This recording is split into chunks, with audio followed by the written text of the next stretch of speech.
Hello అండి. మనసైన మాటల్లోకి స్వాగతం. అందరూ బాగున్నారా?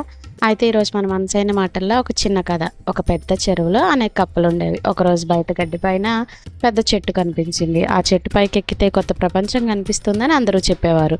ఒక చిన్న కప్ప ధైర్యంగా నేను ఆ చెట్టు పైకి ఎక్కుతాను అని చెప్పింది. అదే చెరువులో ఉన్న ఇతర కప్పలు నవ్వేశాయి. అది నీ వల్ల కాదు, నువ్వు చిన్నదానివి, జారి పడిపోతావు అని ఎగతాళి చేశాయి. ప్రతిసారి ప్రయత్నం చేసినప్పుడు కింద పడిపోయినా ఆ కప్ప ఆగలేదు.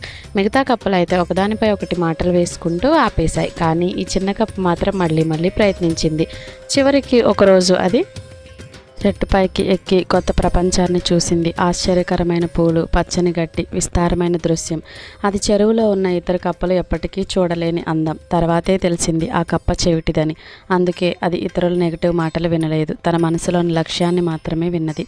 మన జీవితం కూడా అలాగే ఉంటుంది. చాలామంది మనల్ని ఆపడానికి మాటలు చెప్తారు. నీ వల్ల కాదు, నీకు సాధ్యం కాదు అంటారు.